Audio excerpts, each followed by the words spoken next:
Waalaikumsalam warahmatullahi wabarakatuh.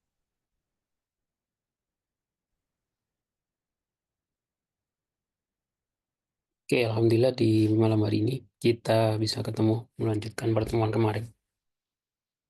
Hmm, Kalau kemarin saya sudah jelaskan tentang cara instalasi Python ya, yang belum bisa atau bagaimana silakan nanti boleh bertanya di grup ya. Sebelum masuk ke yang lebih detail membuat program dengan Python, saya bahas dulu tentang algoritma dan variabel ya. Apa itu algoritma? Nah, kalau belajar bahasa pemrograman itu harus mengenal yang namanya algoritma. Kenapa? Jadi algoritma itu sejarahnya ya, definisinya. Sejarahnya dia sebenarnya nama orang ya, yang menciptakan ilmu algebra juga ya. Kalau dalam bahasa Arab namanya aljabar. Seorang Persia tahun 780-850 ya. Namanya Muhammad bin Musa al-Khwarizmi, tinggal di Persia, Baghdad. Dia yang menciptakan aljabar termasuk juga algoritma. Algoritma ngambil dari al-Khwarizmi ya. Karena orang barat nggak bisa nyebut al-Khwarizmi jadinya algoritma. Termasuk aljabar ya. Di barat di barat atau di Eropa nyebutnya algebra pakai G. Nah, apa itu algoritma? Dalam dunia komputer, sebelum membuat program, kita harus paham konsep algoritma terlebih dahulu. Jadi algoritma adalah langkah-langkah atau prosedur, biasanya dikaitkan dengan logika algoritma ya. Nah, kalau logika itu cara berpikir, cara menjelaskan atau alasan. Jadi logika algoritma itu ya hampir mirip sebenarnya. Jadi langkah-langkah atau prosedur yang digunakan untuk menyelesaikan suatu masalah. Jadi sebelum kita buat program apapun itu, jadi kita harus tahu bagaimana menyelesaikan masalahnya, baru ditulis di program. Nah, baru kita perintahkan komputer untuk menyelesaikan masalah tersebut. Dalam pemrograman, algoritma menjadi dasar membangun sebuah program yang efisien dan mudah dipahami. Karakteristik algoritma jelas dan terstruktur, berakhir, finite. Algoritma harus memiliki titik akhir, memiliki input dan output, efektif dan efisien. Input dan output nanti kita bahas. Contoh algoritma. Kalau di luar pemrograman, contoh algoritma itu ya urutan langkah-langkah. Contohnya gimana maksudnya? Contohnya algoritma memasak mie instan. Ya ditulis, langkah-langkahnya itu ditulis. Kalau dalam eh, bahasa Indonesia gitu ya. Sebenarnya ada cara menulis algoritma pakai gambar, tapi itu terlalu teknis informatika ya. Kalau ini kewirausahaan ditulis di urutannya gitu ya. Contohnya algoritma memasak mie instan ya ditulis satu apa, dua apa, tiga apa, empat apa, lima apa, enam apa, tujuh apa. Jadi sebuah langkah-langkah. Pertama, siapkan mie instan, panci, air kompor, dan mangkuk. Dua, didihkan, dan seterusnya. Ini di luar pemrograman. Ini namanya algoritma. Jadi kalau ada yang mengatakan algoritmanya bagaimana, ya maksudnya apa langkah-langkahnya itu bagaimana? Seperti itu. Kalau dalam pemrograman, biasanya cuma kita pengen menghitung luas persegi. Kita membuat program luas persegi, ya harus tahu algoritma menghitung luas persegi atau langkah-langkah menghitung luas persegi. Satu, masukkan panjang sisi persegi. Ya kan? Kemudian hitung luas dengan rumus luas sama dengan sisi kali sisi. Tampilkan hasil luas. Nah, ini contoh kalau di pemrograman. Bisa dipahami ya?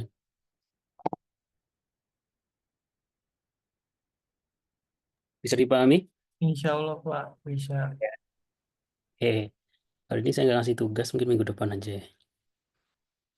Nah, tadi kan judulnya pengenalan algoritma dan variabel. Nah, kalau variabel itu apa?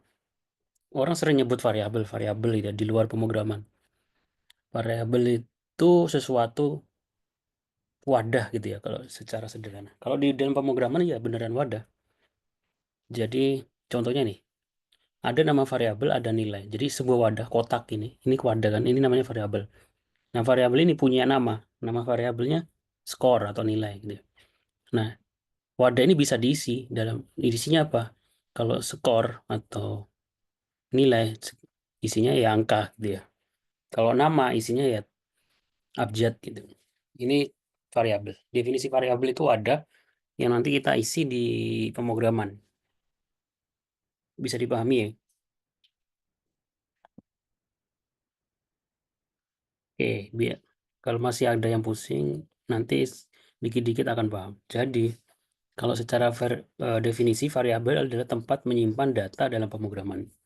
Nah, data itu kan isinya gitu ya. Kalau ini kan nama variabelnya skor, datanya 100, isinya angka, nilai. Bisa nama, nah nanti tipe-tipe data ada banyak, banyak macam. Di Python, variabel tidak memerlukan deklarasi atau tipe data secara eksplisit. Nah, maksudnya gimana? Maksudnya ini tidak perlu disebutkan dulu tipe datanya itu apa. Nah, karena apa? Karena kalau di bahasa pemrograman lain seperti C++, Java, dan lain sebagainya itu harus disebutkan. Nah, terus nama itu ya, tipe datanya apa? Abjad atau angka gitu ya. Kalau di Python nggak perlu. Di sini ada aturan untuk menulis sebuah variabel. Jadi kalau nggak sesuai aturan nanti akan error programnya. Aturannya cukup seperti menulis aturan hashtag di apa namanya di Twitter ya kalau dulu hashtag di Instagram juga ya. Jadi nama variabel harus dimulai dengan huruf atau underscore. Tidak boleh ada spasi kalau dalam penulisan variabel sama seperti menulis hashtag. Jadi kalau pengen spasi apa? Gunakan underscore. Kalau nggak pengen spasi ya digabung gitu ya. Tidak boleh menggunakan kata kunci di Python. Oke. Macam-macam tipe data. Jadi variabel itu kan wadah, bisa diisi dengan data. Datanya apa saja? Tipe data dalam Python ada banyak ya. Kita belajar yang tiga di atas dulu aja, dua di atas dulu aja. String sama number yang paling. Nanti ini di lain waktu. String itu adalah istilah untuk abjad atau alfabet ya. Jadi tipe data alfabet. Contohnya Python. Kalau number angka, ya angka 1, 2, 3 gitu ya. Nanti number dibagi dua ya. Ada bilangan bulat sama bilangan pecahan. Bilangan bulat itu disebut integer, bilangan pecahan disebut float. Contoh deklarasi variabel. Nah, di sini itu ada dua baris ya.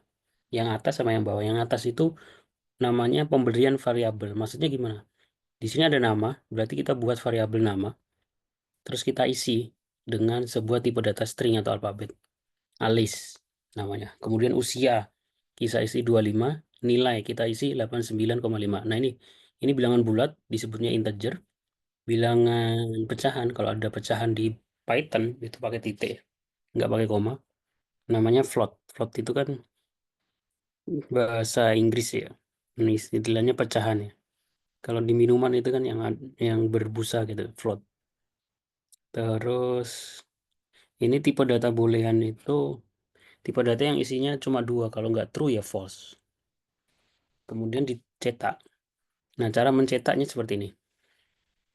Saya kasih contoh supaya lebih paham. Kita buka Visual Studio Code. Yang belum. Nah, kalau kemarin saya sudah kasih contoh ya. Setelah membuka itu, klik file, new folder, open folder aja. Biar mudah. Terus kita taruh di mana. Dan di sini gitu ya. Udah ada banyak file. Kita buat file baru. Kuliah, titik, PY. Dia tulis muka ya. Nah, tadi contohnya nama gitu ya. Nama ini variabel. Kemudian kita isi. Nah, kalau abjad itu harus pakai titik dua. Boleh titik dua, boleh titik satu. Budi gitu ya. Budi. Nah, diingat-ingat kalau ini ada putih, itu artinya kalau ada putih-putih ini artinya belum di save. Jadi harus di save. Bisa pakai file save atau Ctrl S. Nah, ini kalau dijalankan ada dua cara ya pakai ini. Run Python file. Nah, ini nggak ada yang muncul. Kenapa? Karena nggak ada yang ditampilkan. Jadi semuanya ini variabel nama ya. isinya kita budi, terus kita cetak. Cetaknya menggunakan perintah print. Diikuti dengan buka kurung tutup kurung. Terus kalau saya cetak nama seperti ini ya. Terus saya jalankan. Dia akan menampilkan budi ini. Nah, kalau kita ingin kasih penjelasan, kita pakai kutip dua nama, gitu ya, sama dengan. Nah, kalau ini merah, artinya ada yang error. Nah, kalau kita ingin menggabungkan sebuah variabel dengan sebuah string, itu seperti itu. Kalau saya biasanya eh, menjalankannya pakai perintah di terminal, kita tulis Python, terus nama file kuliah.py. Nah, di sini tercetak nama Budi.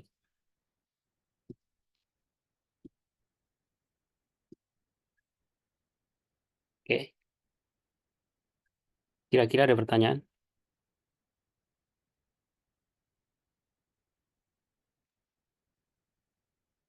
Kalau pengen Ini latihan, Pak, saya mau tanya ya Pak. silakan.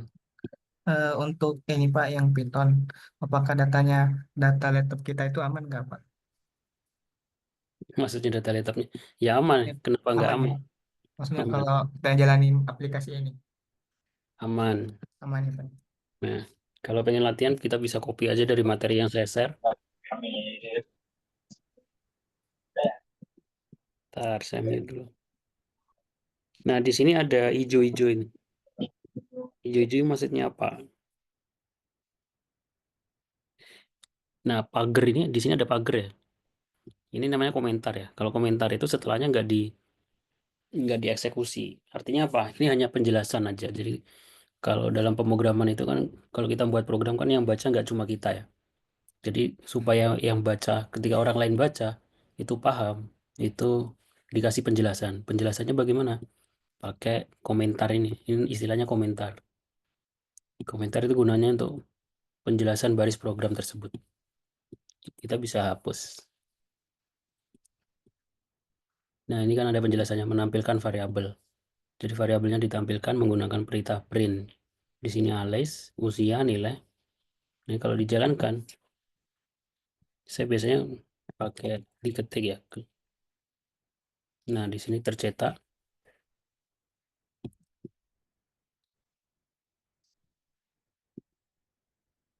Cara menampilkan terminalnya bagaimana? Klik di atas ini new terminal.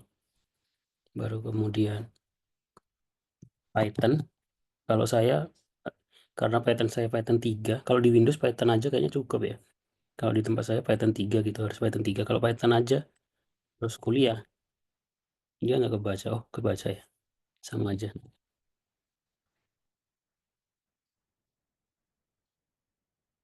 Nama, usia, nilai. Oke. Ada yang mau ditanyakan? Belum ada Pak. Jelas ya, jadi silakan dipraktekkan dulu. Walaupun nggak saya kasih tugas, paling nggak harus dipraktekkan karena belajar ya, Baik Pak. supaya lebih paham. Nah, operasi dasar variabel. Kalau tadi kita sudah paham konsep variabel, harusnya sekarang kita masuk ke hitung-hitungan, operasi aritmatika, penjumlahan, perkalian, pembagian.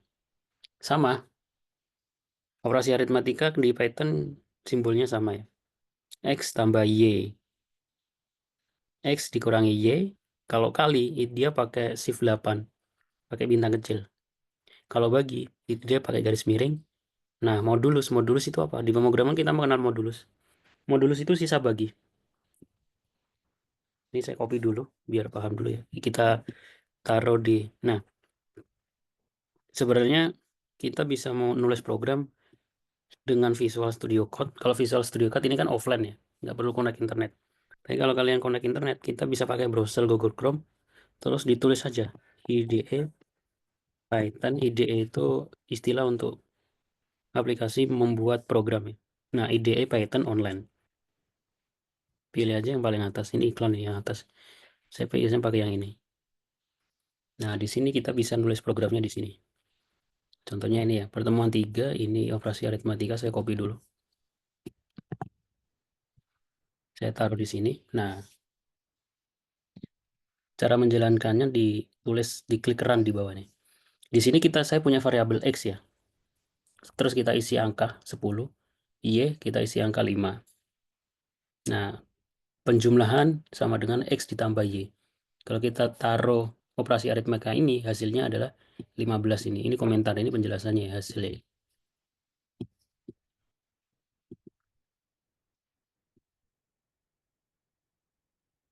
Jadi diperhatikan, kalau yang dicetak itu yang muncul di terminal outputnya itu yang di dalam kutip ini ya. Kalau variabel yang muncul adalah isinya. Nah, kalau ini saya jalankan. Nah, di sini muncul penjumlahan 15.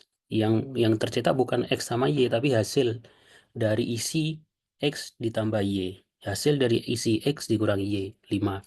Hasil dari isi X dikali Y, 50. 10 bagi 5, 2. Nah, ini X, sisa baginya nggak ada. Kalau ini saya ganti ya, contohnya 10 dibagi 4. 10 dibagi 4, maksudnya dibagi di modulus 4, sisanya nanti 2. Ya, hasilnya kan 10 tambah 4, 14. 10 dikurangi 4, 6. 10 kali 4, 40. 10 dibagi 4, 2,5. Kemudian modulus atau 10 dibagi 4, sisanya berapa? Sisanya 2. Oke, saya harap sih dipraktekkan ya. Sebelum nanti minggu depan saya kasih tugas. Nah, kalau string, ini string nanti aja dulu. Saya hapus aja. Perkalian penjumlahan aja. Di pertemuan selanjutnya dulu. Nah, sekarang ada praktek program membuat praktek untuk menghitung luas lingkaran dengan rumus pi kali jari-jari pangkat 2. Nah, contohnya kita punya soal gitu ya, punya soal disuruh membuat program menghitung luas lingkaran. Buatlah program menghitung luas lingkaran gitu ya, dengan rumus sekian. Nah, jadi langkah yang pertama harusnya apa? Harusnya kita tahu algoritmanya atau langkah-langkahnya yang harus dikerjakan. Ini langkah-langkahnya berarti pi, nilai pi-nya berapa?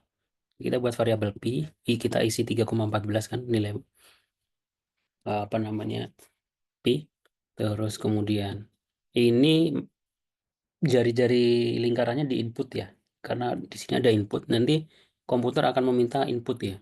Jadi R jari-jari, tipe data yang diinput adalah float, input, terus ini nanti muncul, kita harus tulis di keyboard isinya berapa.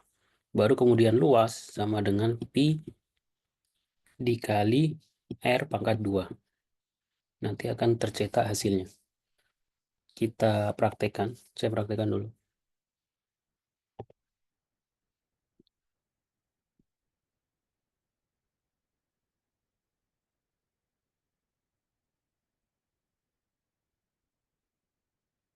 Nanti kalau saya jalankan, dia akan meminta inputan ya, masukkan jari-jari lingkaran, ya kan? Nah, ini kita tulis di keyboard, sebenarnya saya masukkan angka 60. Nah, luas lingkaran adalah 1134. Langsung muncul. Jadi ketika saya masukkan 60 ke dalam variabel R, berarti langsung dihitung sama dia, pi dikali 60 pangkat 2, dimasukkan ke variabel luas. Kemudian dicetak luas lingkarannya adalah isi dari variabel luas. Ini luas, isinya ini. Oke, ini harusnya sih saya ngasih contoh yang sederhana dulu. Contohnya adalah kita pengen buat input nama ya. Jadi kita buat variabel nama sama dengan kalau itu string kita cukup input masukkan nama gitu ya. Berarti kita cetak print nama Anda, nama, seperti ini. Kalau ini saya jalankan, masukkan nama Budi gitu ya. Enter, nama Anda Budi. Oke. Bisa dipahami ya? Ada pertanyaan sampai di sini? Insya Allah, Pak. Oke, saya cek tugas yang sebelumnya.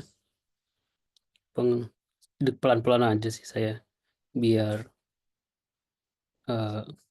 memastikan masing-masing dari kalian bisa atau paham. Yang penting harus belajar di luar kelas ya. Kalau di kelas itu hanya sebagian kecil aja, hanya teori aja. Sisanya prakteknya yang lebih penting. Sama diskusi sama temennya kalau ketemu error. Tugasnya baru ada 4 peserta yang ngumpulin, sisanya belum. Silakan. Instalasi udah. Saya minta kemarin cetak Hello World ya. Nggak kelihatan ya, kenapa dipoto ya? Oh, ada namanya screenshot ya. Kalau di Windows itu pakai snipping. Aplikasi untuk screenshot di Windows itu snipping ya. Kalau yang belum tahu, snipping Windows.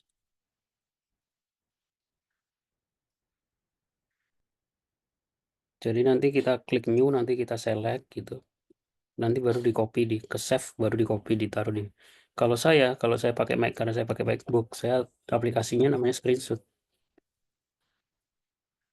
Jadi bukan, jangan dipoto, kelamaan ya. Ini seperti contohnya seperti ini ya. Snipping juga kayak gini, nanti capture, tersimpan di download biasanya. Ini bukan screenshot, baru ditaruh di Word ya untuk output programnya. Cari di itu YouTube, harusnya ada sih penjelasan cara screenshot di Windows. Oke, kalau di foto kayak gini gak kelihatan.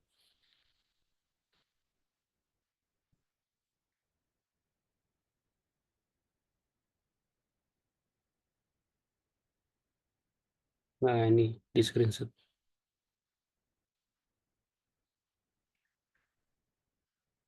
Hello World. Oke, setelah kalau sudah bisa Hello World, kalian praktekkan yang ini ya, menghitung sederhana, membuat. Ini kan contoh, saya kasih contoh mencari luas lingkaran. Coba kalian inisiatif sendiri. Bagaimana kalau pengen buat program, jangan nunggu dikasih tugas ya. Buat program menghitung luas segitiga atau menghitung luas persegi panjang gitu ya. Walaupun nanti juga kan saya kasih tugas itu sih di pertemuan selanjutnya atau di UTS. Oke, itu saja. Sisanya silakan praktek ya. Kalau nggak punya laptop, sebenarnya pakai untuk yang sederhana ini pakai HP, terus kalian cari IDE online, ini bisa ya untuk sementara. Ada, kalau nggak ada pertanyaan, saya cukupkan. Terima kasih. Saya akhiri. Assalamualaikum warahmatullahi wabarakatuh. Waalaikumsalam. Waalaikumsalam Waalaikumsalam warahmatullahi warahmatullahi wabarakatuh. wabarakatuh. Terima kasih, Pak.